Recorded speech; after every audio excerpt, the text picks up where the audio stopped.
The mist drifted low through the rugged courtyard of Winterfell, blurring stone and snow so that the castle seemed half submerged in a silver sea. Jon Snow stood upon the eastern battlement in quiet vigil, Longclaw's pommel resting against his leather-bound palm, the weight of crownless authority settling over his shoulders like freshly fallen frost. In the hush before dawn, with spectral shapes of direwolves cut upon banners that stirred just enough to whisper, he felt the watchful eyes of his ancestors in the crypts below, and the weight of uncounted futures pressing from beyond the ring wall. Somewhere in that gray distance, a raven circled, its wings slapping the icy air as though time itself were rousing to new purpose. He had known dawns colder than this, nights atop the wall when breath froze to beard before it could escape, or black hours north of the Milkwater, where the distant aurora writhed like the ghosts of slain kings, but never one so heavy with choice. It was not a foe of bone and ice that stirred him now, but the humming disquiet that seeped southward from the capital. On winds that once carried only Cersei's threats came rumor of deeper fractures, a realm restless, a faith aflame, a throne that sat brittle beneath the Lion Queen's spiked heel. As the first blade of sunlight split the cloud bank, Jon tightened his fingers around the direwolf-shaped pommel. South lay a battlefield of hidden knives. But north, the cold would not wait. Duty was a blade with two edges, and he could feel both. The gatehouse groaned open below, and Sandor Clegane emerged leading Ghost by the scruff, the great white direwolf pacing with slow irritation. Sandor's cloak was layered wolfskin, rough-cut and ill-mended, yet it suited him as the black surcoat of a sworn shield never had. He glanced up toward Jon, then nodded in the manner of men who have found mutual purpose without needing to discuss its meaning. Ghost raised his crimson eyes to his master, and Jon sensed impatience in the animal's poised limbs, a silent desire to run the winds of the King's Road and find the scent of conquest. The lordly hall behind him rumbled with new morning. Steel rang on scabbards, men shouted for boots, and fires roared to life in great hearths. He descended the battlements and entered the cavernous gloom where 80 northern lords, old, young, grudging, keen, gathered about the heavy trestle tables. The torchlight sharpened their features into relief. Lord Manderly's jowls quivered with every swallow of honeyed wine. Lady Lyanna Mormont stood undaunted among men, thrice her height. Lord Glover worried the haft of his axe as though expecting a ghost to breach the hall. Sansa slipped between them with the grace of silk shadow, a cool intelligence flickering in her blue gaze as she met Jon near the hearth. "We have them," she murmured, voice soft so as not to carry to those already hissing over maps. "But they do not know what it means to serve a king who will not sit." She gestured toward the long table where supporters clustered around an empty chair, the seat they insisted belonged to him. They called him king in the north, yet he had not donned a crown, partly out of instinctive stark modesty, mostly because a circlet promised more chains than freedom. "I would sooner lead without the trappings," Jon answered, casting a look at the empty chair. "Let them stand with me because they must, not because a title commands them." Sansa smoothed her gloves across the parchment of the realm. "Our crown's weight is lighter than suspicion, brother. They will follow you south if they believe you mean to claim not only the field, but the throne. Many here will not march on King's Landing merely to dethrone a queen and retreat again. They must see a future bright enough to justify the blood spilled on the march." Jon studied her. Candle flames gilded her auburn hair, giving it the hue of autumn leaves beneath sudden sun. In her calm he felt Catelyn's steel. In her caution he glimpsed Ned's honor. She was right. Words alone would not ferry an army through the neck, across the green fork, and down the gold-paved roads of the Reach. The north would need vision as firm as winter's bite. Lord Davos strode near. "Your Grace," he said, letting the words fall more gently than he once had when addressing boy kings and Baratheons. "When you fight a storm, you first choose your anchor. The men are ready, but they wait for your heart to fix upon the course. Ghost padded to Jon's side, fur brushing his leg. The warmth of the direwolf's presence steadied him. Jon lifted his gaze to the beams above, where banners of House Stark hung heavy as snow-soaked cloth. Between one breath and the next, he crossed the floor, boots clicking over stone. He took the empty chair, not fully sat, but touched a hand to the back, as though gripping the rail of a ship steering south. "Send the ravens," he said, voice carrying across the room. Every conversation stilled. To White Harbor, Bear Island, the Barrow Kings and Reeds of the Neck. Tell them that I ride south, not to burn cities, but to free the realm of tyranny. If the North is ever to know peace, the Iron Throne must pass to hands that will defend all Westeros, from Essos winds and winter boat. Me. Lady Mormont thrust her chin high. The North remembers. We follow our king. The proclamation was not shouted, nor proclaimed with trumpets, but it echoed all the same, a hush that filled the hall like drawn breath before a mighty howl. Lords and ladies exchanged cautious, electric glances. Jon saw understanding flicker. Fear, yes, but purpose too, and he felt the first anchor drop into place beneath the raging tides of decision. 2 days later, the King's Road stretched south beneath a sky of brittle blue, and Winterfell fell behind like a pale wound in the snow. Columns of men trudged through the slush, sworn swords in fur-lined mail, archers from mountain clans, the first umber spears glittering with frost.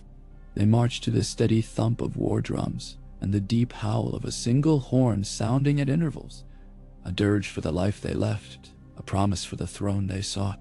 Jon rode at the vanguard, flanked by Davos and Sandor, with Tormund Giantsbane striding ahead like a crimson-bearded storm given legs. The first camp was raised outside Moat Cailin, iron pillars of the ancient ruin looming black over wind-torn marshes. Their ghost lights flickered upon waters stained the color of old bronze. As dusk settled, Jon walked the perimeter, counting firelit faces, offering nods to men who had never glimpsed a Stark without kneeling. When he turned, he found Lady Alice Karstark waiting. Snow crusted her braid. Her cheeks were flushed with the bite of coming winter. "My lord," she said. She had been among the first to bend knee after the bastard king's victory over Ramsay. "When you ride south, remember the oath we swore to House Stark." Jon dipped his head. "I remember." She stepped closer, icy mud sucking at boots. "But the south is a snake pit. They will call you usurper. You must be more than the blood of Ned Stark. You must be the song of ice that even dragons fear." At that word, dragons, Jon felt a prickle behind his ear. Whispers of the east traveled on every caravan, a dragon queen amassing ships, unsullied Dothraki screamers, and 3 living gods of fire on leathern wings. She sailed for invasion, if he moved quickly enough. Perhaps he might claim the throne before fire gunblood banners crested Blackwater Bay. Better yet, he might spare King's Landing the ruin of flame. That night he unrolled the cracked vellum of his mother's ancestry. Rhaegar's son by Lyanna, trueborn by secrets kept. Ned's final legacy. Beneath the dim glow of a single lantern, he traced names his father had never taught him, finding a path between 2 great houses that ended at the Iron Throne. He felt no pride at the thought of ruling, only necessity. His claim was a sword of Valyrian steel, bright, deadly, but too sharp to brandish carelessly. In the quiet, he heard Sansa's breathing beside the hearth where she slept on a pallet. Across the tent, Davos murmured restless prayers. Outside, Ghost padded past the entrance flap like a silent watchman. Jon placed the genealogy aside and let sleep come in thin layers, peeling away each time a distant owl hooted or a horse shifted its weight. Hours before dawn, he woke with a certainty he could not ignore. Tomorrow, at the Trident, he would call his lords to swear fealty, not merely to a northern king, but to a king for all 7 kingdoms. and he would do so under the symbol of the direwolf, crowned by the three-headed dragon of his mother's blood. Morning gust was thick with peat and brine as they broke camp. By the time sun struck the marsh, the vanguard had crossed the causeway and reached firm ground north of the Twins. Walder Frey's towers lay blackened husks, testimony to the Tullys and northern retaliation that had come in the war's wake. Jon gazed upon the smoldering ruin and felt a grim comfort. The past had been answered, debts paid in blood. Now, new debts awaited. Edmure Tully's banner flew from the ramparts of Riverrun, and it was there that Jon summoned his first Southern Council. The hall that had once humbled Catelyn's spirit now welcomed her son with silent relief. Edmure, leaner and grayer, knelt before him, bending his sore knee until Jon bid him rise. They embraced like brothers parted by grief enough for 10 lifetimes. "You will need the river lords," Edmure said later, firelight sharpening the ridges of his haunted face. "We are weary of crowns, yet the Freys taught us that neutrality invites wolves worse than winter. If you promise us justice, we will give you swords. But remember, these lands have bled for 3 kings in 5 years." Jon promised what he could: fair rule, restored granaries, protection from southern pillage. He spoke not of dragons, only of harvests and taxed roads and the common folk who bent beneath wars they never chose. The words tasted honest, and for a moment he believed them himself. By the time casks were drained and pledge ribbons tied, Lord Blackwood had sworn, Lady Mallister pledged 200 archers, and Mark Piper cried for vengeance upon Lannisters who held his nephew hostage. The Riverlands trembled, yet they bent to Jon's measured fury. In quiet corners, whispers spread.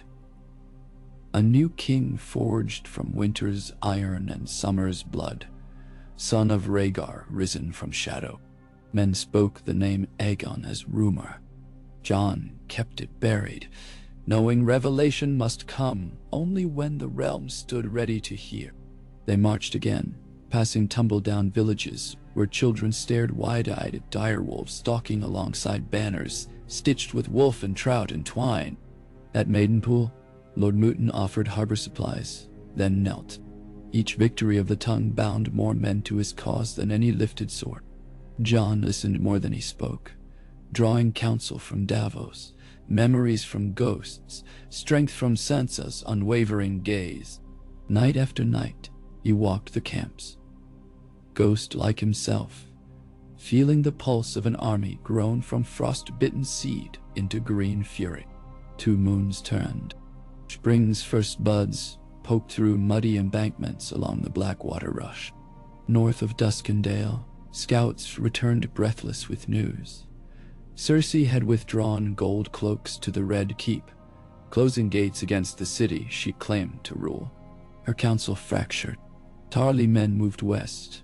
Lannister hosts retreated to Casterly Rock, and within King's Landing grain stores dwindled to crusts. Fear bit at the populace louder than any dragon's roar. The throne was unguarded but for wolves and wildfire caches beneath the streets. A threat as dire as any foreign legion. Jon halted his host upon a ridge, overlooking the plain where Robert Baratheon's hammer had once felled Rhaegar. The ghosts of fathers circled them, wind howling through dry grass like the whispers of prophecy. Torment spat into the dirt. Southlanders always fighting on the same ground, killing for the same chair. "You sure this is worth it, Crow?" Jon did not answer, for the land itself seemed to demand it. He dismounted, knee sinking into damp soil. In a half-circle around him gathered lords and free folk alike. The ridge bore witness to too many crowns, too many songs of victory turned to dirges by the next generation. Jon breathed the scent of earth, then spoke. "I was born of north and south, of ice and fire. Here blood was spilled for the crown that waits behind black walls. But a crown alone cannot save Westeros. We will take the city, quickly, cleanly, and we will rule it as guardians, not tyrants. I will take that throne because someone must bind the realm together, before greater storms arrived. Naudi. He felt the words fall upon them like snowflakes, soft yet certain. No horns blared, no swords clanged. Instead, a collective exhalation, an army finding definition for its sacrifice. In that moment, banners dipped: Stark, Tully, Caustic, Mormont, Glover, Reed, and Blackwood. And from every throat rose a quiet oath, not shouted, not cheered, spoken, a vow to JON, to the realm, to the promise of something better than their father's wars. Dusk painted the Red Keep in sullen crimson when JON's outriders beheld King's Landing from the northern hills. Smoke curled from the city like the breath of a wounded beast. Walls pocked from siege engines stood resilient but undermanned. The black water sparkled under the setting sun, and for a heartbeat JON imagined the wings of dragons silhouetted against that glow. But the sky remained empty. No foreign queen had yet crossed the sea. Opportunity sat upon that iron throne like an untended torch. He ordered encampment beyond arrow range, trenches dug, food stores inventory. Rather than a swift assault, he would attempt words first, though every raven from the capital returned, blank or charred. Cersei would not parley. Very well. Ziga would speak for him. Within a week, trebuchets crashed stone upon the gates, ironwood spine. Northerners swarmed the walls by cover of night, severing sentries' heads and leaving them like pale lanterns along the rampart. By the third week, whispers within the city grew into riot. Bells tolled at odd hours as hungry citizens clawed at grain silos. But wildfire, rumored to pool beneath the streets, stayed any indiscriminate attack. JON forbade his sappers to dig, fearful of green fire that could devour half a populace and brand him butcher before ever he sat the throne. One dawn, Sansa joined him at the forward redoubt. Her cloak rippled, heavy with dust and soot. "I have spoken with the small folk who sneak through our lines," she said. "They call you their white wolf. They say you kneel to no lion nor dragon yet. But they fear wildfire more than hunger. If Cersei means to burn rather than seed, we must move swiftly." JON watched smoke spiral above the city, each coil a prayer unanswered. "A storm approaches from the east," he replied. "If we breach the walls too soon, we fight Lannister desperation now and dragonfire later." Sansa laid a gloved hand on his forearm. "You are waiting for dragons that may never come, while your people within those walls starve." Her touch was steady, but he felt the tremor beneath. She feared the ruin of wildfire as she had once feared King's Landing's golden courts. Yet he also heard her caution. "Do not let ghosts of prophecy stall the living." That night he summoned Davos, Tormund, Lord Blackwood, Lady Mormont, and half a dozen captains. Maps unfurled across a oak slab, candles flickered like anxious hearts. They debated secret tunnels remembered by Tyrion's old squire, the possibility of bribing gold cloaks, the risk of wildfire caches toppling if catapults hit too deep. Through it all, JON listened, hands steepled, eyes half closed. When they finished bickering, he appointed 3 infiltration teams, Northerners versed in stealth, Riverland scouts who knew sewer systems, and former King's Landing smiths captured on the King's Road who still loved their city. No wildfire, only silence, speed, and the promise of mercy to those who opened gates from within. On the 6th night of the new moon, under skies black as cellar coal, the first team slipped through a postern door along the mudgate. Hours later, a horn blast rang. 3 notes, the signal of success. The northern host surged like glacial break.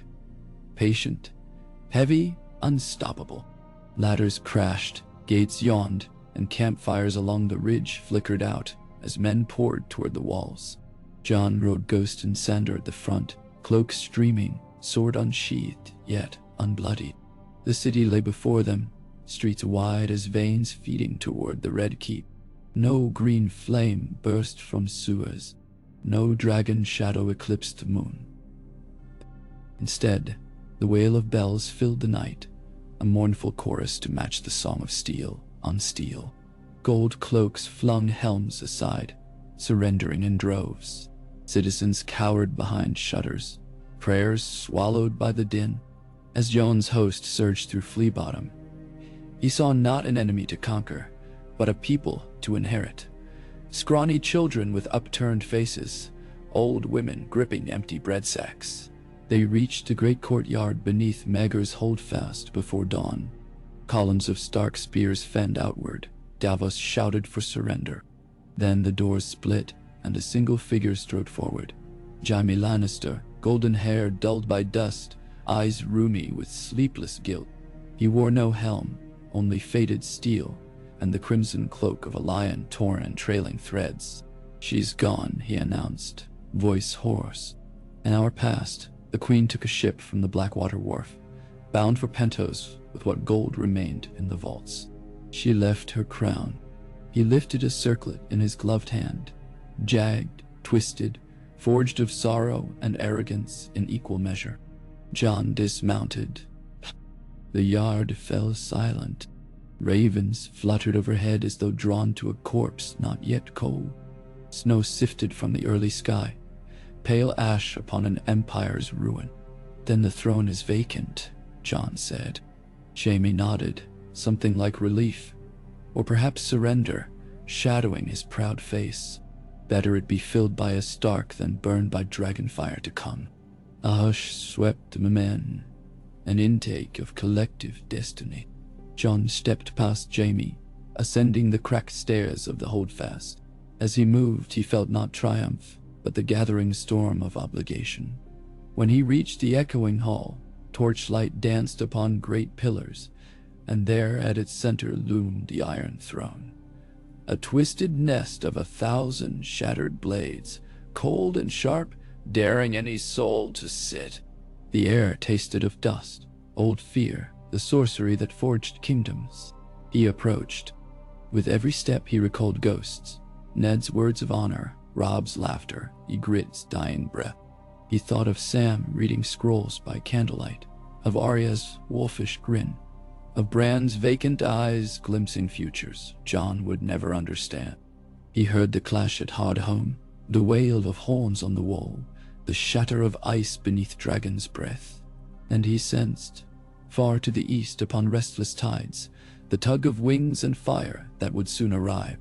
JON placed his hand upon a blade of the throne. It was cold, as though star-forged. He did not yet sit. Instead, he turned to face the open hall, hearing footsteps behind. Sansa entered first, cloak trembling in wintry drafts. Davos followed, then Sandor, then a host of lords, each carrying torch or banner or bleeding sword. They paused upon seeing him stand, half silhouetted by the iron mass. JON spoke, voice low but heavy enough to anchor silence. "I claim this throne until the realm is whole, not by right of conquest alone, but by blood of ice and fire. Let it be known that Aegon Targaryen, son of Rhaegar, born of Lyanna Stark, stands before you. But I am also Jon Snow, sworn brother of the Night's Watch, who knows the realm's true peril. I will rule to unite us against storms yet unseen." At the name Aegon, torches sputtered, as though flame itself drew breath. Sansa's eyes widened, grief and wonder colliding in her calm composure. Davos bowed his head, murmuring a prayer to whichever god stitched such twisted tapestries. The men did not cheer. Instead, a deep murmur spread. Half prayer, half vow, the sound of a people realizing history had turned beneath their feet. JON drew Longclaw, its pale blade catching the torch's wavering gold. He lifted it in salute to the throne behind him. Then, at last, he sat, the metal bit through cloak and leather, pricking flesh, a reminder that every decision hence would cut. In that fragile stillness, a distant roll of thunder rumbled from the east. Though skies above King's Landing were clear, winds shifted, carrying the scent of brine and something older, darker, hotter.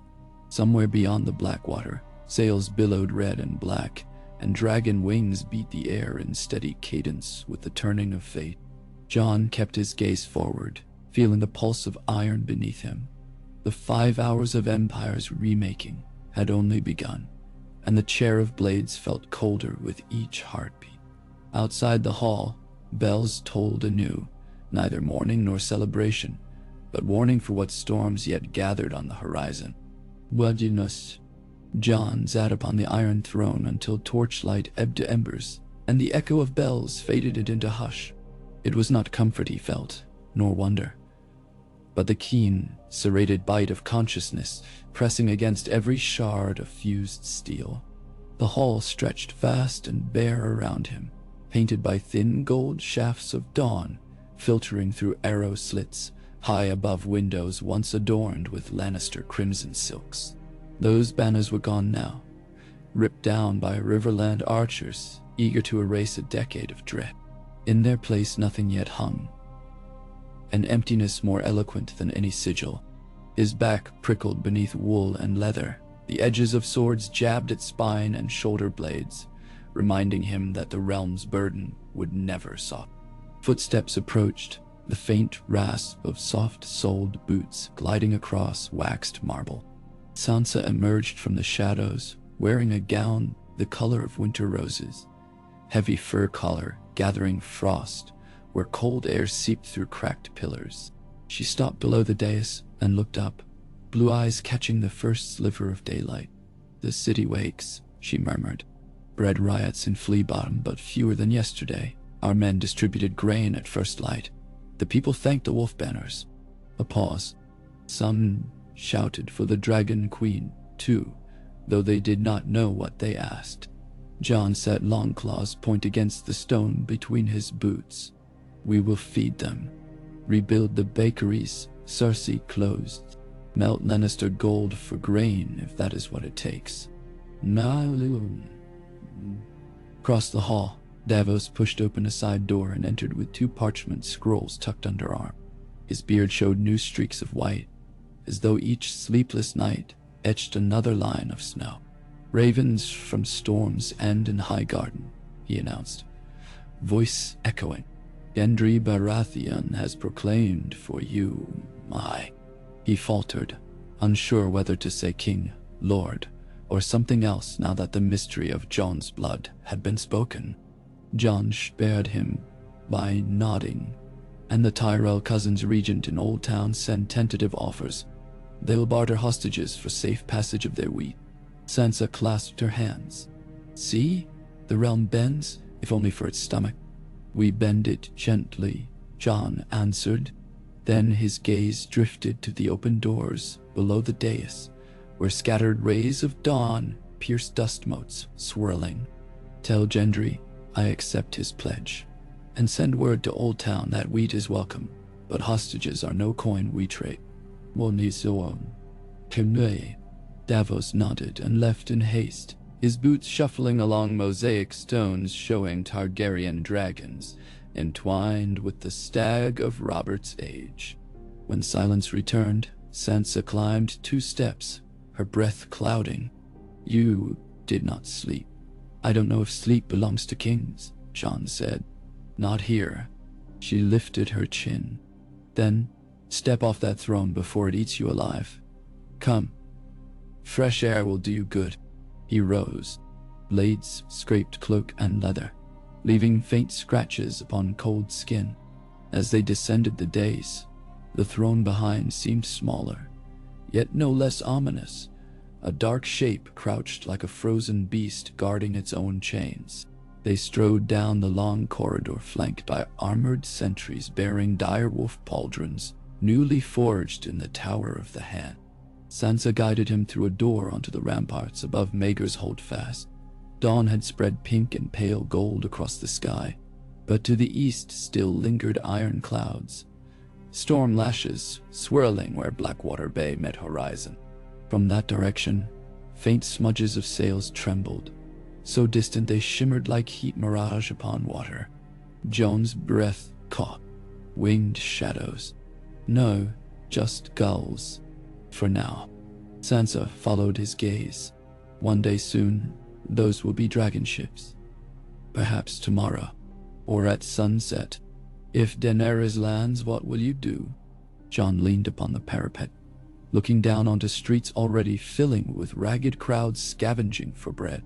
I will meet her, talk, tell her why I sit that throne, ask her to join me rather than burn me. And if she will not, Jon's silence answered. Sansa's hand brushed his sleeve, cold fingernails tapping through cloth. You remember father's words, the man who passes the sentence should swing the sword. You alone can yield the throne if it saves these people. The wind carried brine and chimney soot. Jon closed his eyes, a heartbeat. I would yield a crown to stop bloodshed, but the long night will come again. Perhaps not in our lives, but it will. The realm must be ready, united, vigilant. I fear dragonfire may weld the realm together by fear alone. Sansa nodded slowly, stepping back. Then give the small folk something better. Let them see your rule before the queen arrives. Namerno, Dwayne. Demois. She left to oversee grain allotments, and Jon descended staircases into the bustle of the courtyard. Winterfell men hammered new wooden wagons. Mormont archers fletched arrows. Smiths melted Lannister gold into bars stamped with a crowned die roll. The clang of hammers clashed with the bleating of frightened goats penned for stew. Ghost prowled near a well, muzzle red from some unseen carcass, crimson eyes locking upon Jon as though to say keep moving. The hunt has just begun. Jon donned a cloak and walked unescorted through the gate of the gods. Citizens parted with wary curiosity. Some bowed, others spat, uncertain whether this northern conqueror would be better or worse than the queen who starved them. He greeted them with nods, lifted children onto shoulders to see the wolf banners unfurling from the sept spires, promised grain to mothers, healing to wounded, coin to carpenters whose homes were scorched during the last riot. He listened more than he spoke, carving shapes of their stories into memory, so he might recall them when lords behind thick oak doors debated taxes. At Rhaenys' Hill, watchers pointed to smoke curling from a tenement gutted by wildfire. 2 years passed. Jon ordered barrels of well water carried uphill, and a work crew to reconstruct beams before night. Visibility of such acts, Davos insisted, mattered more than letters to distant lords. And so Jon labored beside fishermen and cobblers, hauling rubble until his arms burned, and the city's whispers turned from suspicion to surprise. By dusk he returned to the Red Keep, sweat drying to frost on his brow. A raven awaited in the rookery, black wings slick with rain. The message bore the sigil of Dragonstone, 3-headed dragon in bleeding wax. He slid it open. 6 words only. I come for what is mine. He stared. Words burning like coals against parchment. No date, no courtesy, no plea. Just inevitable fire born on wings. He folded the message once, then again, slipping it behind his belt. The sky outside the rookery's ivy-laced arch glowed vermilion, as though sunset practiced the color of dragon flame. Day spun into a tense rhythm of hammers and ravens. The gold cloaks, reorganized under Davos' command, patrolled in pairs beside northern guards, their gilded cloaks replaced with brown wool until trust might be mended. Sansa oversaw soup kitchens in the ruins of Baelor's Sept. Tormund drilled free folk volunteers on the sprawling plain where Robert once camped. Edmure Tully brokered ceasefires with Lannister mercenaries lingering in the Westerlands, trading safe passage for hostages' release. Each dawn Jon climbed the Widow's Tower to scan Blackwater Bay. Each dusk he returned with dread unsatisfied. On the 8th day, after the Blackwater storm, thunder rolled at high noon. From the tower Jon spied a column of white spray far seaward. as if an invisible oar smashed the waves. Beneath boiling clouds crept a shape, dark sails billowing half the size of a small city, hulls etched with Valyrian glyphs. Above, 3 specks circled, moving faster than any seabird, a dance of wings, leaving contrails in the damp air. The Dragon Queen had come. Horns bellowed across the ramparts. Ghost howled. Jon descended marble stairs 3 at a time, heart hammering not with fear but a grim anticipation akin to stepping upon the execution block. In the courtyard, men scrambled to ballista positions, a remnant of Kyberan scorpions they had salvaged and refitted. Jon shouted for them to stand down. "If we fire, we die." He ordered emissaries, Davos for counsel, Sansa for the realm's memory, Tyrion, recently freed from chains in the black cells, to plead for his queen's reason, though the imp doubted whether Daenerys still trusted him. Grey Worm, captaining Unsullied, already disembarking upon the docks, marched toward the gates under truce banners. When the black gates yawned open, Jon rode forth on a grey destrier, Ghost pacing silent at heel. They met atop the hill of Rhaenys, where shattered stones of the dragon pit jutted like broken teeth. The wind tasted of salt and smoke. Grey Worm's eyes were obsidian tunnels. Beside him stood Missandei, her expression calm yet wary. Above them Drogon circled once, screaming, before alighting upon a half-crumbled dome, wings stirring hurricanes of dust. Viserion and Rhaegal landed upon outlying parapets, necks weaving like wary vipers. Jon felt the heat of their exhalations, even across the wide yard. Then Daenerys Targaryen stepped from between unsullied shields clad in black leather scaled like a serpent's hide, silver blonde braids whipping in the gale. Crown of dark steel rested upon her brow, wrought in shapes reminiscent of seared dragonbone. She looked neither exhausted by voyage nor impressed by the burned city behind Jon, only resolute, eyes like molten amethyst pinned on his wolf-emblazoned cloak. "You wear no crown," she said. Her voice carried, soft but undeniable. "But you sit the throne that was promised to me." Jon dismounted, mindful of Ghost's low growl reverberating like rolling thunder. "I sit it to guard it, not from you, if you would claim it in peace, but from tyrants who would break the realm. The city is broken already. Let us not shatter it further. Let us not shatter it further." She approached until few paces divided them. Drogon rumbled, smoke spiraling between jagged teeth. Jon held Daenerys' gaze, ignoring the dragon's stench of brimstone. "Your father built wildfire beneath these streets," he continued. "Your brother Rhaegar destroyed families at the Trident. I have known too many kings who believed destiny justified ash. My destiny is to free the world," she replied. "Fire is no enemy of freedom. Fire purifies, or consumes." Jon's voice cracked, a shard of winter run through with grief. "I know what flames do. At Hardhome I saw children burn, screaming, so they would not rise again as ice whites. Fire can save, but it can also devour what little hope remains." She tilted her head as though considering a curious beast. "And ice can entomb. You speak as though winter is gentle. Numdasin, cheers. It is not." He took a breath, feeling thousands of eyes upon them from ramparts and rooftops. Ice and fire together forged Lightbringer in ancient tales. Alone they destroy. Together they may temper each other. Her brow furrowed. "You propose we share the throne, you and I." "I propose we share the realm's burden," he answered. "If you burn this city, what kingdom will you inherit? Bones and echoes. Let these people see you feed them first. Then they will bend the knee willingly." "No, what these I." Behind Daenerys, Tyrion stepped forward, chains gone, but shackles of guilt still heavy in his posture. "My queen," he said, voice hoarse. "He speaks truth. I have served tyrants. Jon Snow is no tyrant.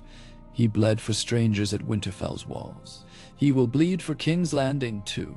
Grey Worm's grip on his spear tightened. He slaughters Lannister men. He frees them from a war they cannot win, Tyrion shot back. He offered surrender to every one of them. Daenerys raised a hand. Silence rippled outward, like rings upon still water. Jon saw her eyes flick past him toward the spires of the Red Keep, still scorched from wildfire during her father's last hours. He sensed the ghosts she must taste in the air. Whispers of Mad King's shrieks, of dragon roars that once shattered Sept bells. Words cost nothing, she said. Prove your mercy. Bring me Cersei Lannister to stand trial before we speak of throne rights. Jon exhaled. She fled, across the narrow sea, perhaps Pento. Daenerys' jaw tightened. Then you will hunt her. Bring her before me, alive in chains, Toya. If she lives, Jon answered slowly, I will find her. And if she surrenders, she will face your judgment. He held Daenerys' gaze. But the realm must not starve while we chase ghosts. Sit with me. Govern these streets together until justice returns. Her eyes narrowed. Drogon's pupils slit to black. The dragon's chest swelled, and heat washed across the yard. Men flinched. Ghosts bristled. Daenerys lifted one hand. The dragon calmed, exhaling a gust of hot breath that churned debris but spared flame. 7 days, she said. You will tend your small folk, and I will heal mine. On the 8th day we meet in the dragon pit at dawn to decide the throne's fate. Melthi. Jon inclined his head. 7 days. Bring no blades, she added. Or bring all the blades you like. It will make no difference. She turned, cloak billowing. Drogon leapt skyward, a mountain of shadow rising, followed by the other 2 dragons. Unsullied ranks parted to allow their queen through. Grey Worm and Missandei followed. Soon only dust devils remained, spiraling where talons had cracked stone. Jon stood, ghost pressed against his thigh. The courtyard felt curiously empty after the dragon's departure, like silence after a thunderclap. Tyrion exhaled, shoulders sagging. I feared she'd burn us all then and there. Jon wiped ash from his sleeve. I fear she still might. He looked toward Blackwater Bay, where the hulls of her fleet anchored like dark teeth. Let's hope 7 days are enough to show her another path. The city prepared as though for winter and harvest feast at once. Grain wagons rushed from storms and escorted by Baratheon men bearing bucks' head crests. Tyrell merchant cogs offloaded sacks of reach flour and casks of red apple cider onto the piers. Jon decreed half rations free to the poor, half sold at fair price to those who could pay, the coin funding repairs. Sansa organized work gangs to clear rubble. Davos supervised shipwrights fortifying port defenses. Even Cersei's wildfire caches, once rumored to riddle the city, were located and doused under the guidance of Grand Maester Samwell Tarly, summoned south in secret by Raven to lend his scholarship to the new reign. Every barrel removed felt like diffusing another heartbeat of a sleeping dragon. On the 3rd day, Jon toured the ruins of the Sept of Baelor with Sam at his side. Ash lay knee-deep around the hollow footprint of the dome.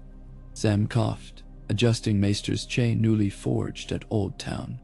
I found texts buried beneath collapsed crypts, he said. One speaks of a prophecy. The prince that was promised sits astride a song of ice and fire. Stop, Jon cut gently. I have lived too many prophecies. Let us write our own. Sam gave a hesitant smile. As you wish. Still, knowledge hurts no one. Usually. Nor no. They knelt beside a half-melted block of marble, where once a statue of the warrior stood. Jon brushed ash aside to reveal charred footsteps of those incinerated. We rebuild, he said, voice nearly lost in the wind. But no new sept of grandeur. Let faith be humble here, where memory can warn. By midday of the 4th day, Word spread that unsullied medics tended the sick in Flea Bottom, while Dothraki herded stray horses away from gardens rather than riding them. A fragile equilibrium formed, two armies occupying one city under separate banners, but refraining from bloodshed at their queen's command. Still murmurs persisted. Who would rule? Would the wolf bend knee to the dragon, or would the dragon swallow the wolf whole?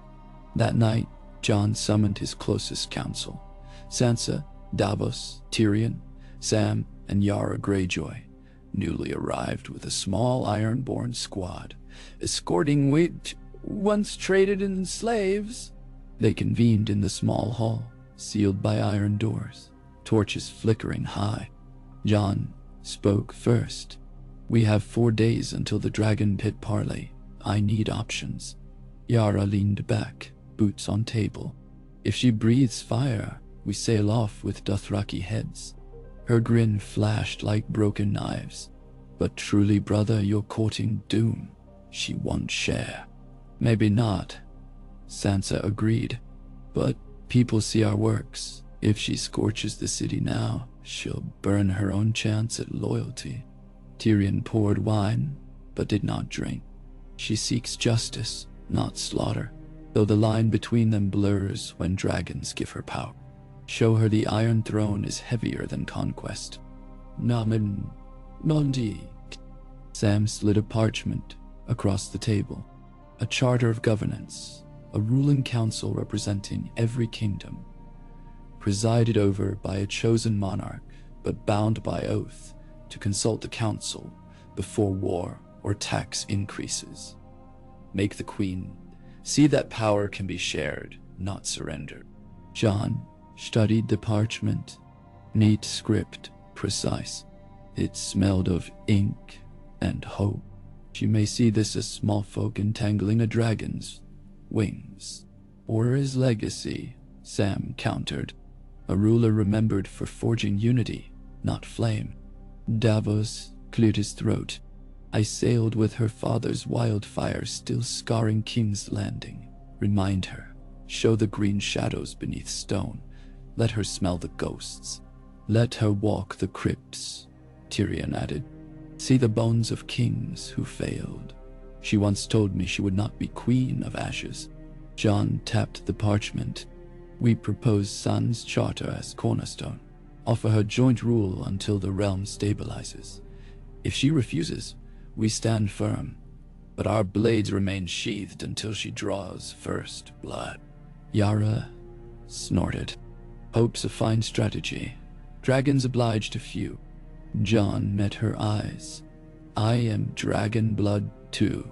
She shrugged. "Then may your fire mate with hers before it fries us all."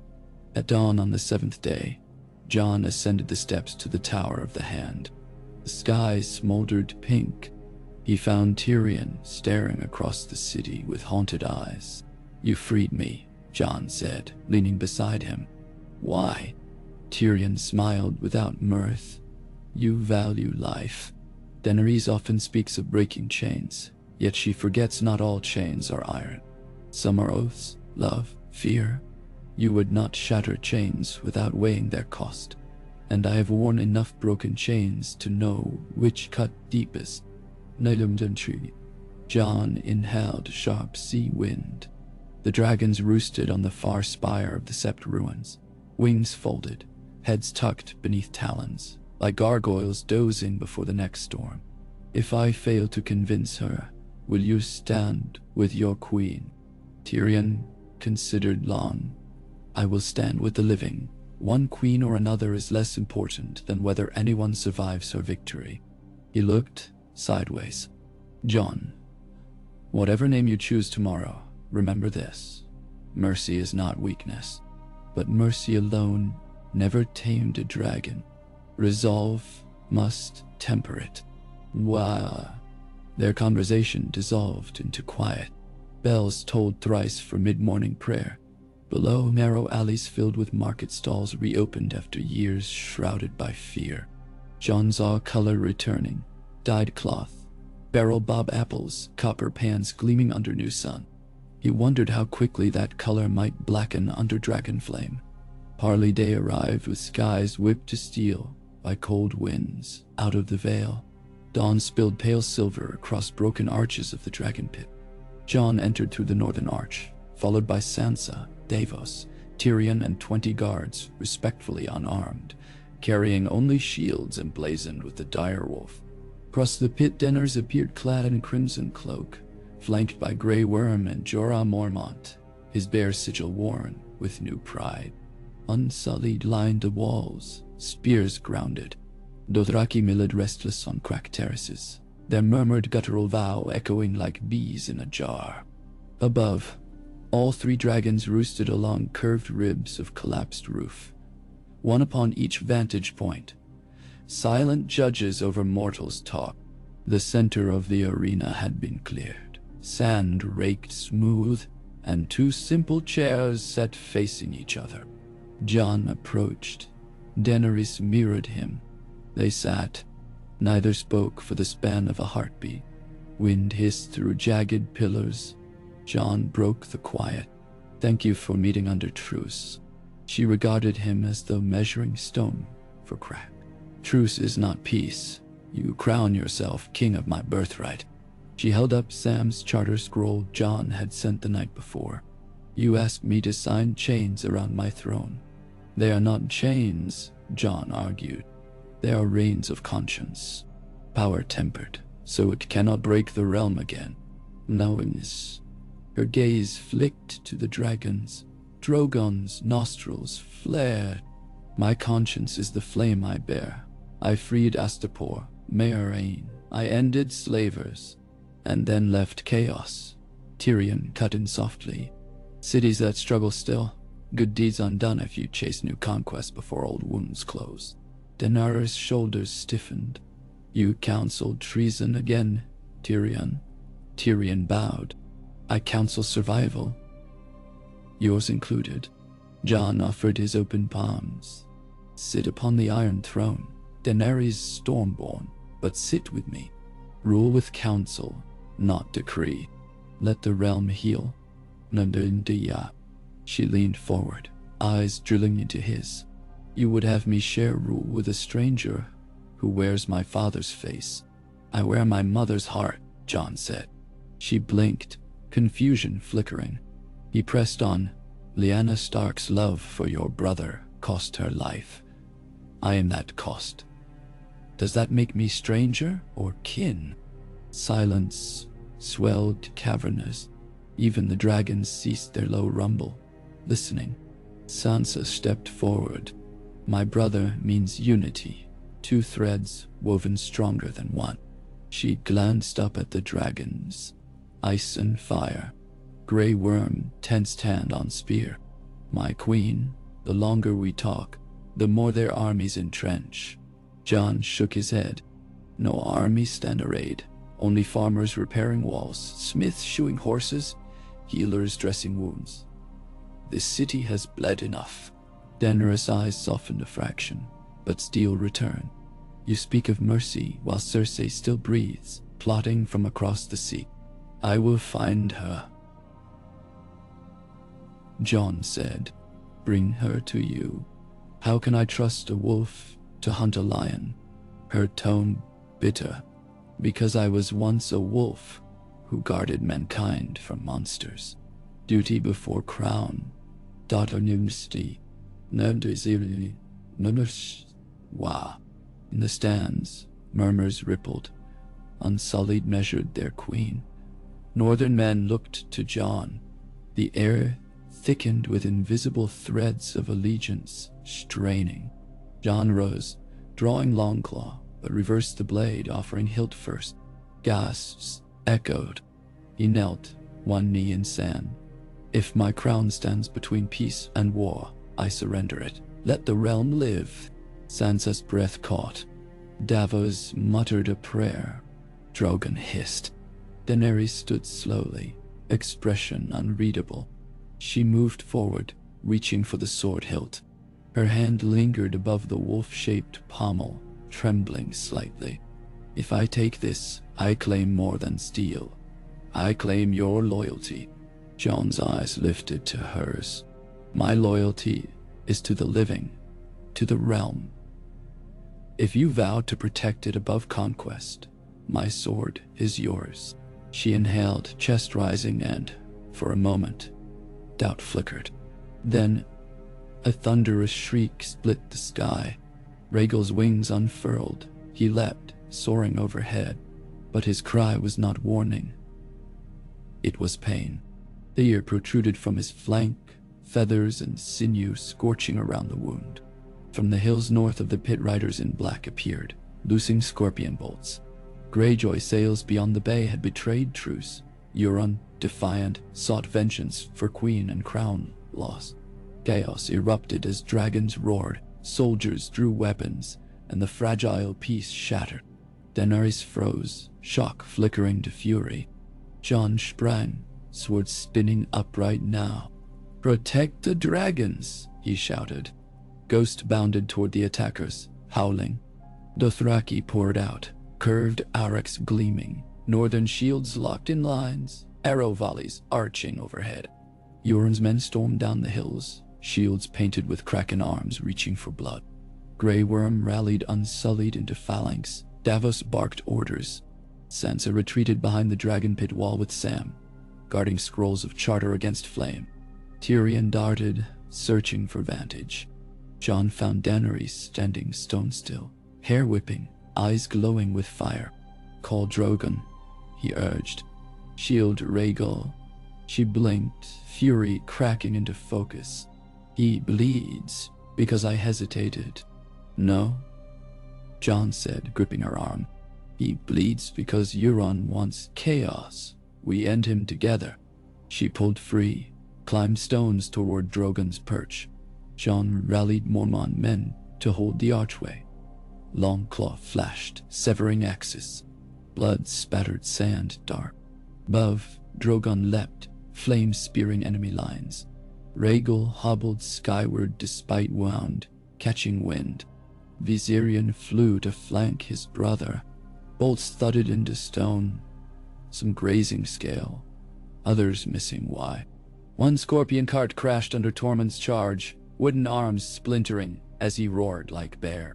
Jon's thoughts narrowed to single clarity: protect Daenerys, stop Euron, preserve Fragile Dream. He cut through raiders until he reached a mangled scorpion aimed at Rhaegal. He shoved it aside, blade severing ropes. A cocky raider lunged. Jon parried, smash of steel. Ghost tore the man's throat before he finished his swing. Thunder boomed. Not sky, but cannon? Wildfire? No. Euron's stolen Qi'bran alchemical charges launched from catapults by the river gate. Green balls arced toward the dragon pit. Jon's guts clenched. "Scatter!" he yelled, voice shredded by roar. One globe burst midair, raining green fire along Dothraki outriders. Horses screamed, men fell thrashing. Another struck the outer wall, detonating stone into molten shards. Daenerys mounted Drogon, silver hair flying. She guided him into a near-vertical dive upon the siege engines, blasting blue-white inferno hot enough to evaporate green flame before it could ignite. Fire met fire, canceling, swirling into steam. Rhaegal, wounded, shrieked but followed, shredding a catapult with talons. Viserion soared overhead, clearing lines with incandescent breath. Euron's men faltered.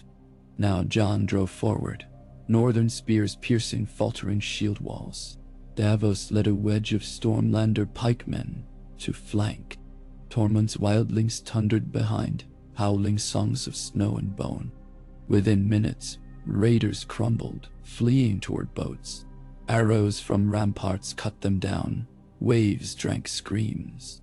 On the hillside, Euron himself emerged, golden armor lacquered black with oily runes, brandishing a Valyrian wave blade. He called taunts at the dragons as they circled, daring them to roast him.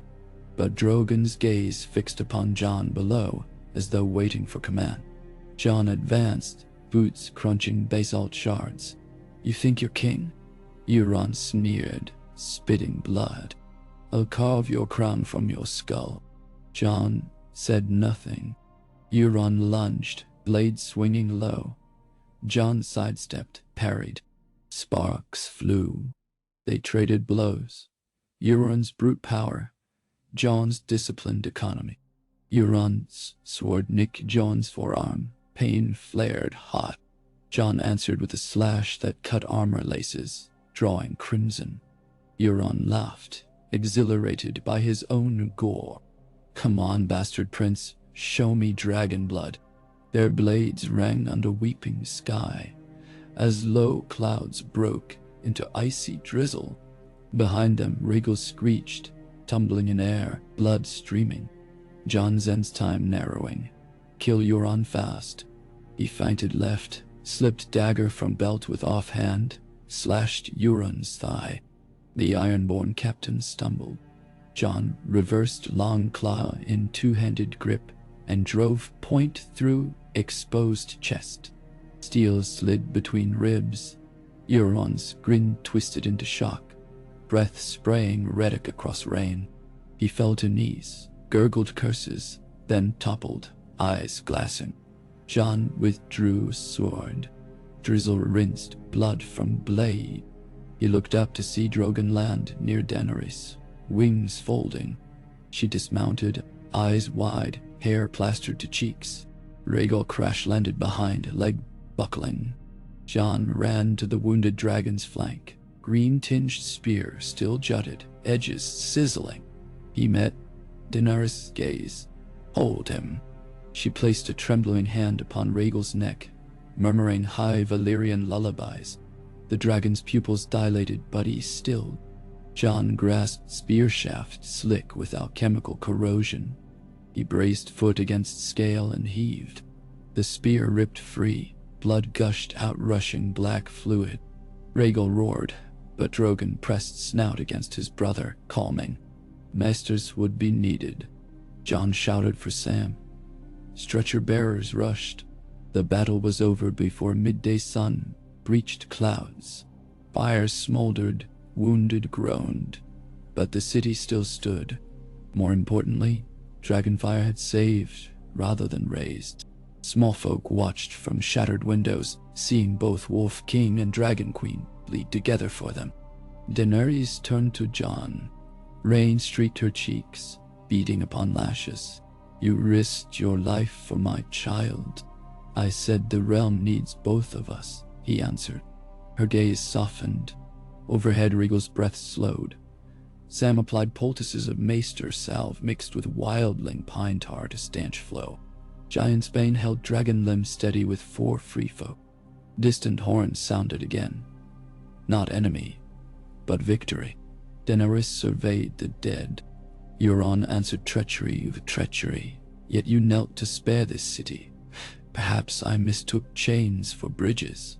She reached into cloak, retrieving Sam's charter scroll, now flecked with rain.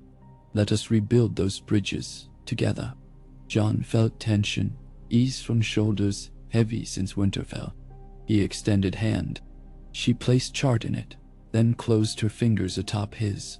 "But Cersei, I will find her," Jon promised. "Alive." She nodded. "And I will feed your people." In the cracked shell of the dragon pit, wolves howled with dragons, a strange new chorus echoing among skeletons of beasts, too long dead. Rain washed blood and ash into rivulets flowing toward the sea, carrying history and prophecy alike into depths where they might cool. 3 days later, King's Landing's great hall filled again, under banners newly sewn. A direwolf on field of snow, crowned but entwined with Targaryen dragon in coiling partnership. Tails knotted at the bottom edge, a sigil born of fire and frost. Jon stood beside Daenerys upon the dais, though neither sat yet. 2 thrones awaited, iron and a carved weirwood seat shipped from Winterfell, polished bone pale.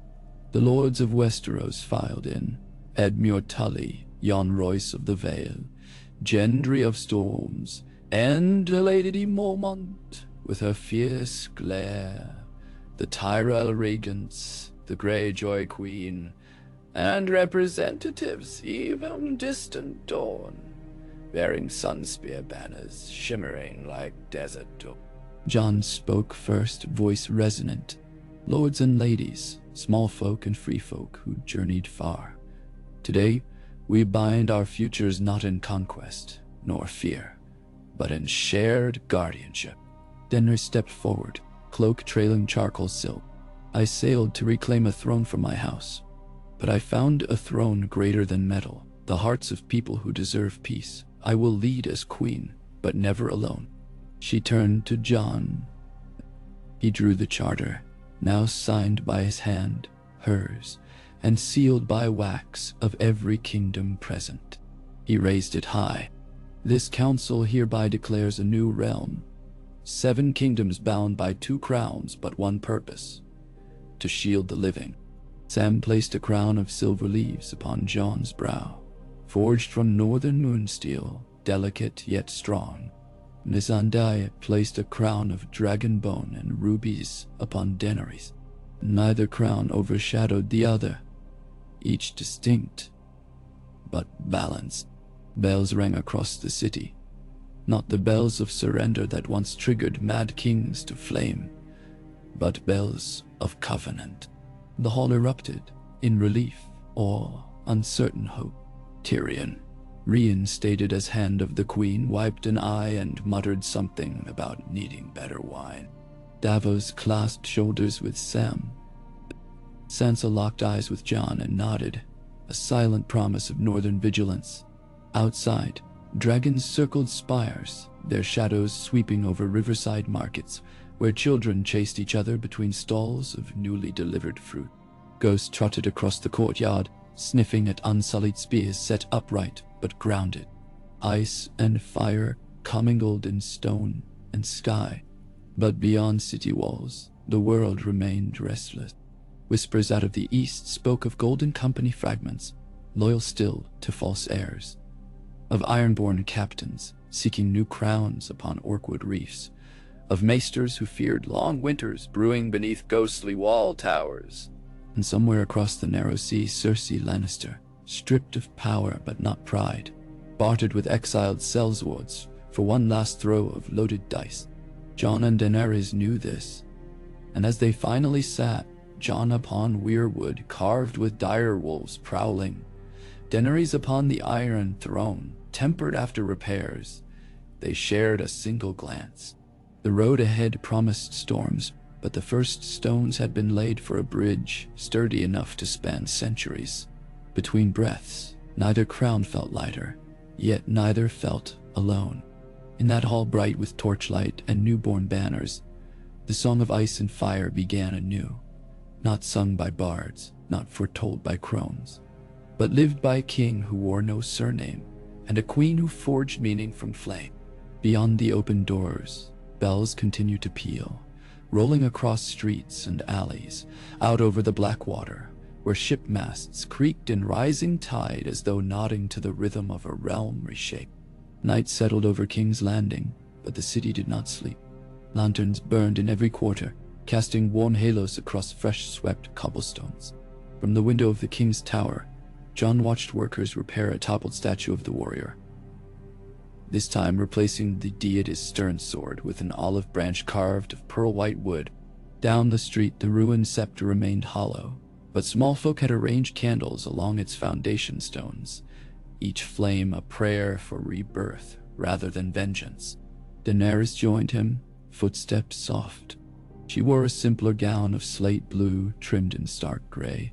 "The dragons hunt tonight," she said, leaning on sill. Gray eagles wound heels. He flew above the clouds, tasted moonlight. Jon smiled faintly. "I'm glad. The maesters earned their chain tonight." She traced a fingertip along the sill dust. "Do you ever fear this piece is made of glass? One shout, one misstep." He interlaced fingers with hers. "Glass can be tempered. Fire forged it. Ice can cool it. Together it might hold." The silence stretched, comfortable. Below, somewhere in the maze of streets, musicians struck a lively tune, fiddles and drums echoing like heartbeat, of a city alive after long coma. Daenerys watched, flickering lights. Tomorrow we send Raven to every castle, announcing council seats. I will need names I trust. You will have them, Jon said, and I will go to the Riverlands. The people must see their king walks among them, not ruling from distance.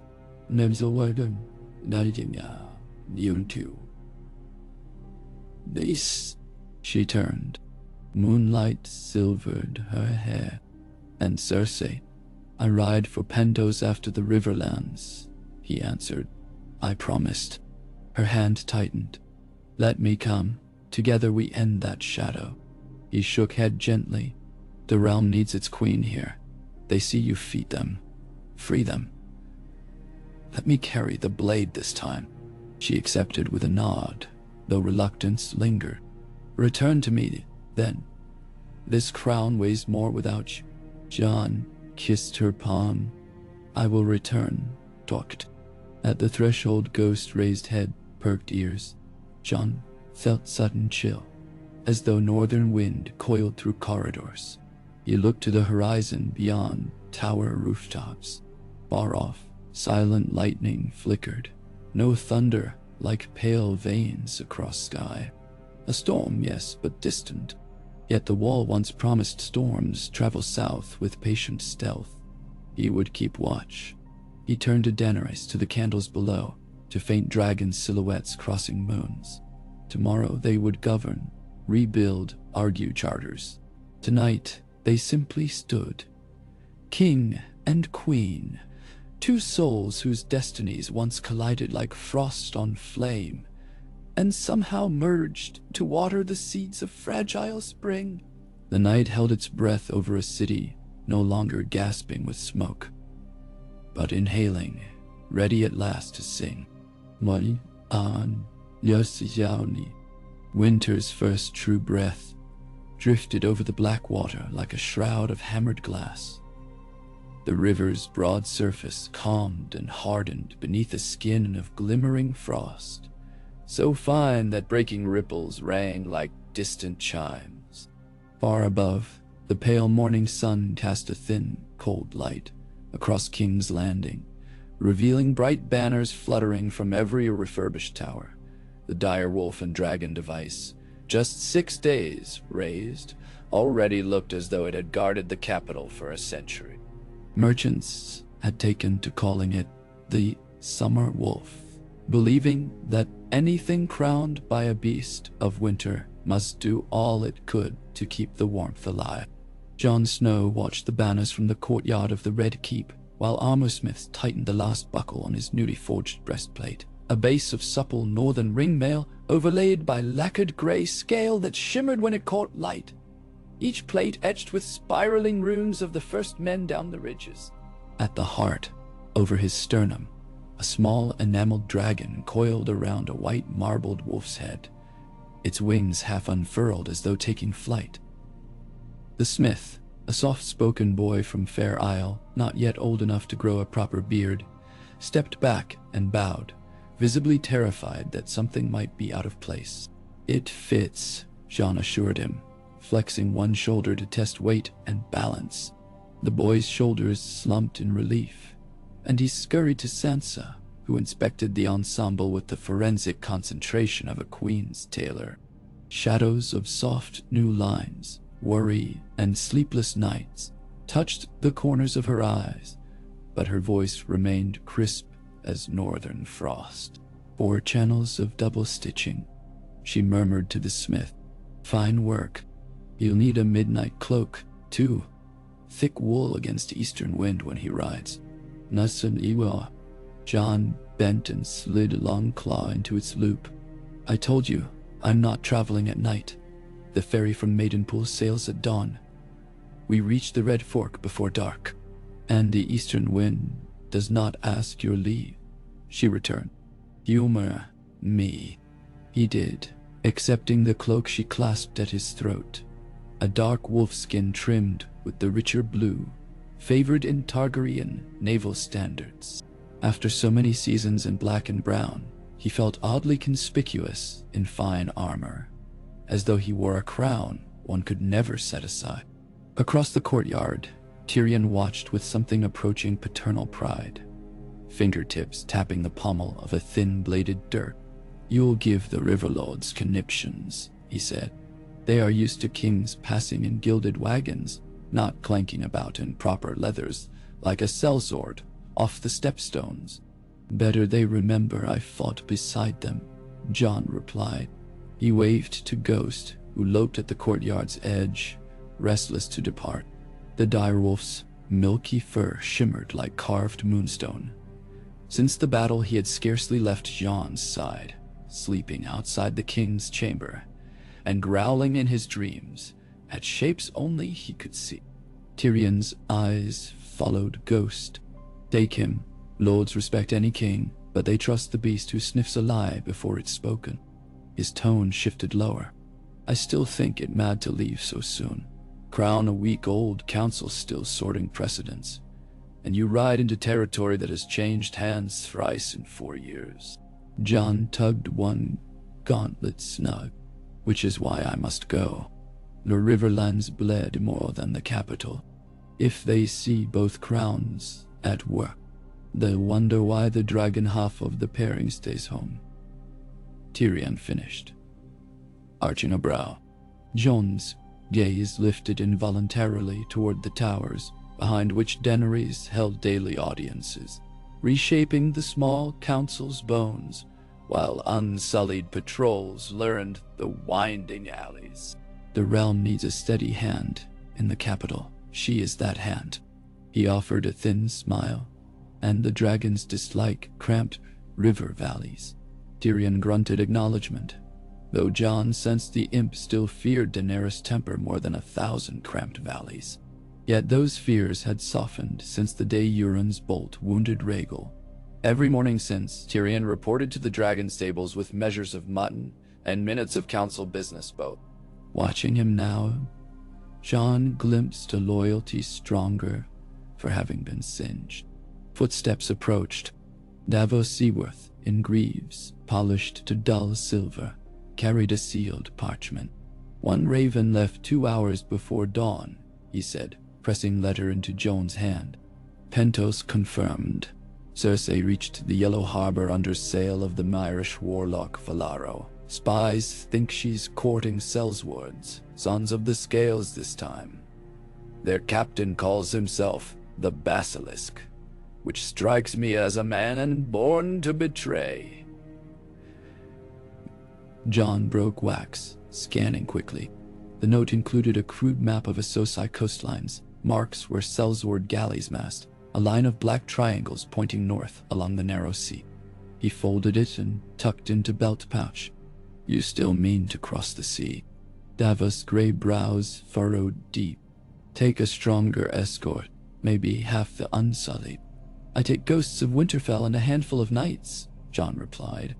"If I sail with a host, Pentos seals its gates, and Cersei slides away like eel. Better a small pack moves quiet." "Our king loves risk," Tyrion muttered, though admiration lurked beneath complaint. Sansa stepped nearer, laying a palm on Jon's bracer. "Return quickly.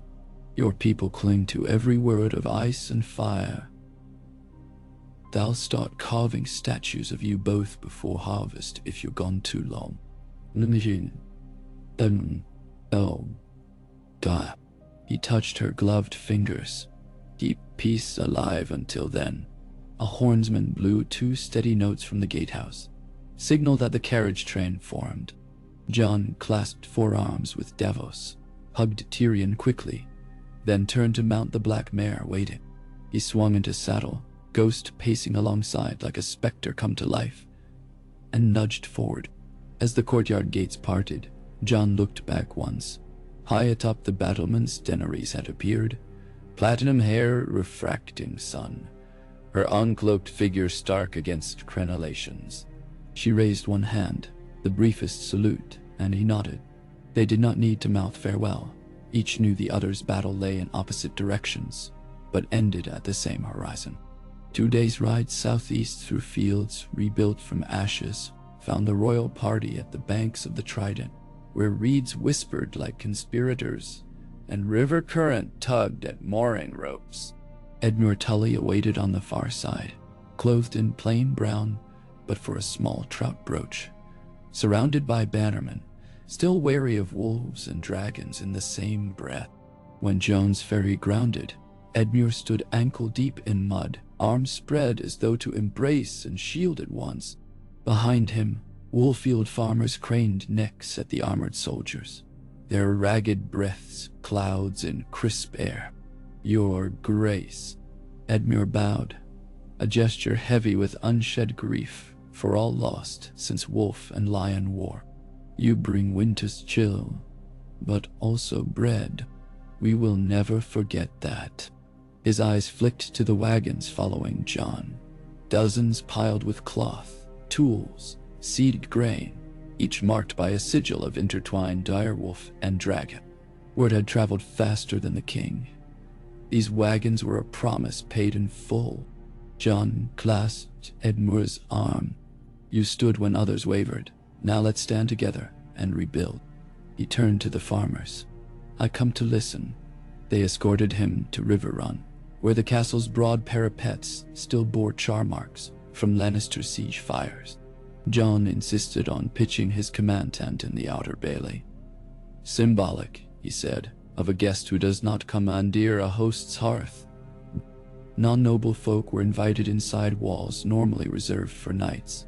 Midwives, cobblers, even the half-blind ferrymen whose scrawny daughters sang war ballads about Robb Stark's ghost.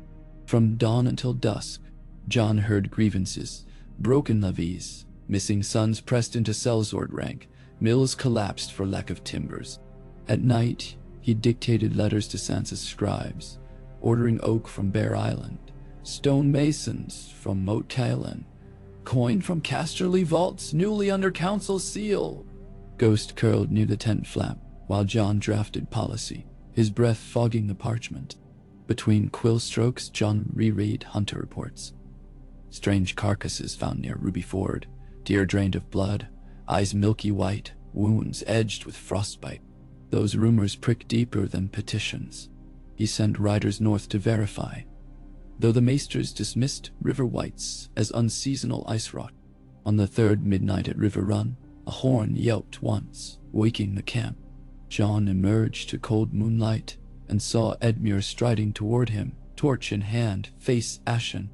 "Scouts from Seaguard barged in," Edmure said. "Ironborn sails approach Deerfield Cove, not Yara's. They fly black banners with red kraken eye." "Aaron's fanatics," Jon muttered. "Remnants of the drowned men who had once followed Euron." "How many?"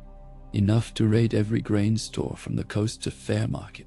Edmure wiped sweat from his brow, though air froze breath. "If they torch the harvest, thousands starve before snow melt." Jon barked orders. 50 Mormont scouts ride west along the Blue Fork. 100 Tully archers hold levees near Maidenpool. Davos and Gendry fetch river barges to bottle the cove. He armed himself, kissed parchment goodbye, and mounted again, ghost leaping into the night without word. Moonlight slicked the river's skin as they pounded southwest. Behind, the camp flared with torches as reserve columns readied to march. Wind carried iodine scent of brine by dawn. Through ragged pines, Jon caught glimpses of the cove. Narrow strip of shingle hemmed by cliffs where small folk stored wheat in timber granaries. Ironborn longships, sleek, black, carved with toothy prows, snaked into inlet like wolves into fold.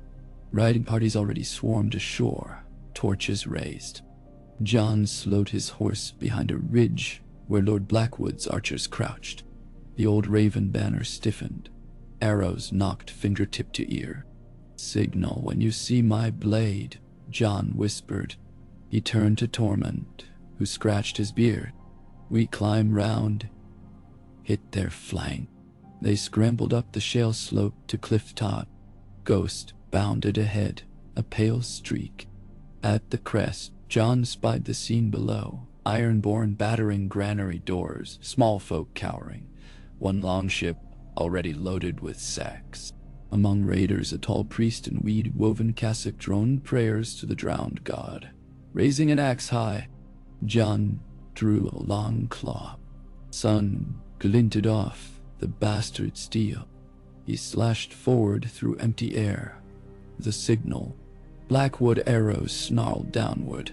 First volley felled axe priest mid-chant. Second volley spitted torchbearers, setting raiders' own oil light. Torment roared and charged down switchback path. Jon followed, ghosting silent leaps. Ironborn broke ranks, surprised from above. Steel clanged. Jon thrust, parried, found soft gap at a mailed jaw. Blood sprayed dark on pale sand. He wove through 3 more raiders. Blade a silver streak. Near the granary, 2 ironborn dragged a child by ankle. Jon threw a dagger across distance. Shaft buried in raider's neck. Child scrambled free. Farmers rallied behind pitchforks. Minutes later, longships drifted crewless. Many ironborn dead. Some fled to tide only to be arrowed in shallows. Jon knelt at priest's body. Seawater reek still clung to beard. From belt, he drew crumpled parchment. A letter sealed by lion's signet, Cersei's. Blood blurred words, but enough remained. Burn their food. Break the wolf before the freeze. Pentos pays twice your usual debt. A cold coil tightened in Jon's gut. From across the sea, Cersei already starved his realm through proxies. He pocketed parchment and ordered the farmer granaries doubled guard. When campfires burned low that night, Jon studied the letter under lantern, feeling lines beneath his fingertips. The basilisk cell's words would not march alone. They would send daggers like ripples, disrupting harvests, muting hope. We cut the head, he murmured, only Ghost listened. He summoned Davos. Prepare the summer ghost for sea. The smuggler turned hand, smiled grim. Finally, a voyage worthy of its name. 3 leagues off Pentos harbor. Dawn swirled a salmon-pink haze across calm water. The cog's summer ghost rode low, its hull weighted by food stores disguised as fine-cut marble, a ruse to pass bribes.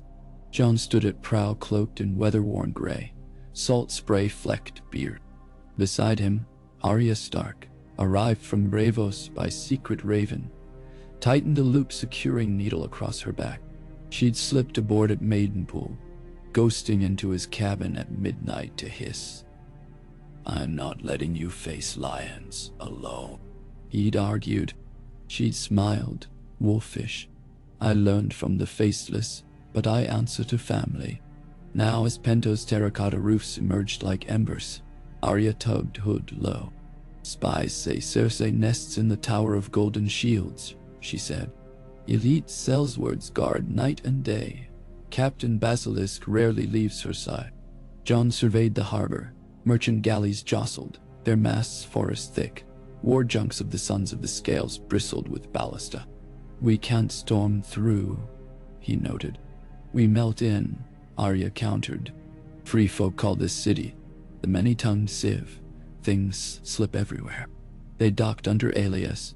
Davos bribed harbor master with a chest of Baratheon gold, paperwork forged by Tyrion scribes. Jon and Arya donned plain attire, accompanied by Ser Jorah Mormont and 3 Winterfell guards disguised as traders. Ghost remained hidden below deck, too conspicuous among Associ markets. Pentos sprawled bright, alive, oblivious to Westerosi crown. Market stalls exploded with spice scents. Hawkers cried in 9 tongues. Jon trailed Arya through labyrinthine alleys until tower spires sharpened above.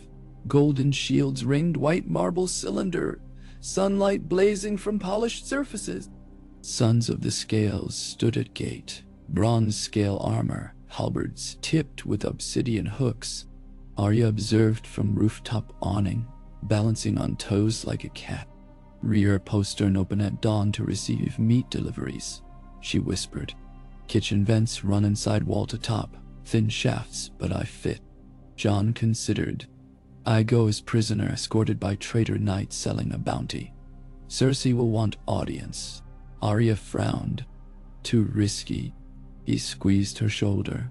We can't fight siege here. We cut the head.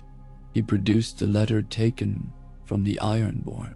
Proof of her crimes, enough to brand her oathbreaker before associate princes. If we corner her, city god might break allegiance. Nishuri. Night found them outside, tower wall.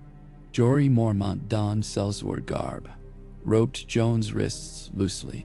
Arya vanished into shadows. As light, they approached gate. Targaryen Wolf King, Jory boomed, dragged from mire waters. The basilisk offers 2,000 silver for his head. We ask 3,000 alive. Guards parted uncertain, escorting them across echoing courtyard to grand hall hung with lion banners once bright, now dull. Cersei Lannister reclined upon cushioned divan, hair dyed a cunning chestnut streaked with gray. No crown, but a serpent bracelet coiled her wrist. At her left sprawled the basilisk, lean, sallow-eyed man with forked beard, armor in overlapping gold discs. Cersei's sharp smile sliced air. Is that truly you beneath Grime Snow? The North sends its king as beggar. Jon lowered gaze, hands bound. Basilisk circled, eyes narrowing. We kill him here, end war, he rasped, Essosi accent thick. Coin heavier for head. Cersei waved dismissively. Alive he shames the girl queen. I want him paraded. Numene. Basilisk shrugged, signaled 2 guards. Jon waited until they came close, then twisted wrists free, palms sliding loose loop. Longclaw shot from Jory's belt into Jon's with practiced toss. Before the closest guard moved, Jon reversed blade, pommel smashing temple. Second guard stepped, but Arya dropped from hanging tapestry, needle-piercing throat in silence. Hall erupted. Basilisk lunged. Jon parried, driving him back. Cersei shrieked orders, scrambling behind dais. Arya vaulted steps, slicing ropes of hanging drapery. Golden shields crashed, scattering Sellswords. Jory drew sword. Winterfell guards rushed. Jon met Basilisk blow for blow. The Essosi captain fought like a whip, fast, snapping, unpredictable. A hook scraped Jon's pauldron, sparks flying. Jon feinted left, pivoted, slashed low. Basilisk hopped, reversed halberd butt to crack Jon's ribs. Pain flared. But Jon pressed inside arc, punching elbow against Basilisk's jaw darty. Stunned, the captain staggered.